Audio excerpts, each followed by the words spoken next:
ঢালিউডের আলোচিত নায়িকা ইধিকা পাল ব্লকবাস্টার প্রিয়তমা সিনেমা দিয়ে পরিচিতি পাওয়ার পর একের পর এক নতুন ছবির ঘোষণায় তিনি ছিলেন আলোচনায়। কিন্তু সাম্প্রতিক দুটি সিদ্ধান্তে চিত্রটা যেন একেবারেই বদলে গেছে। পরপর দুটি ছবির নায়িকার তালিকা থেকে বাদ পড়ায় নতুন করে প্রশ্ন উঠেছে তার ক্যারিয়ার নিয়ে। সম্প্রতি জানা যায় এক সপ্তাহের মধ্যেই পরপর দুটি সিনেমা থেকে বাদ পড়েছেন তিনি। প্রথম খবর আসে শাকিব খানের নতুন ছবি প্রিন্স থেকে, এরপরে সিয়াম আহমেদের রাক্ষস। দুটি ছবিতেই চূড়ান্ত নায়িকা হিসেবে ইধিকার নাম ঘুরে বেড়ালেও শেষ পর্যন্ত বদলে যায় সিদ্ধান্ত। রাক্ষসের প্রযোজক এক সপ্তাহ আগেও নিশ্চিত করেছিলেন ইধিকার সঙ্গে আলোচনা চলছে, কিন্তু শনিবার সন্ধ্যায় পরিচালক মেহেদী হাসান জানান এই ছবিতে ইধিকা নেই। নায়িকা হিসেবে চূড়ান্ত হয়েছেন সুস্মিতা চ্যাটার্জি। অপরদিকে একই সময়ে নিশ্চিত হয় যে প্রিন্স সিনেমাটিতেও ইধিকার জায়গায় আসছেন জ্যোতির্ময়ী কুণ্ডু।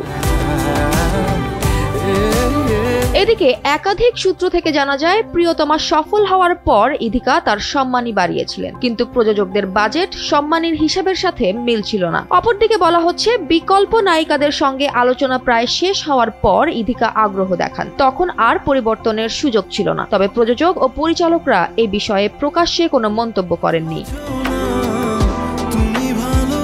সাম্প্রতিক সময়ে পশ্চিমবঙ্গের বহুরূপ সিনেমাটিতে ইধিকার অভিনয় নিয়ে আলোচনা হলেও ছবিটি বক্স অফিসে মুখ থুবড়ে পড়ে। সমালোচকদের মতে দুর্বল চিত্রনাট্য ও পরিচালনার কারণেই ছবিটি প্রত্যাশা পূরণ করতে পারেনি। এদিকে শিল্প সংশ্লিষ্টরা বলছেন এই ব্যর্থতা তার পরবর্তী কাজগুলোর আলোচনায় চাপ তৈরি করছে। অপরদিকে বাংলাদেশে তার সর্বশেষ মুক্তিপ্রাপ্ত ছবি বরবাদ হয়েছে ব্লকবাস্টার। শাকিব খানের জনপ্রিয়তার পাশাপাশি ইধিকার উপস্থিতিও সেখানে ব্যাপক প্রশংসা কুড়িয়েছে। শিল্পীরা বলছেন এই সফলতায় নতুন সুযোগের দরজা খুলে দিতে পারত যদি প্রিন্স ও রাক্ষসের মতো বড় বাজেটের ছবিগুলোতে তিনি চূড়ান্ত নায়িকা হিসেবে থাকতেন।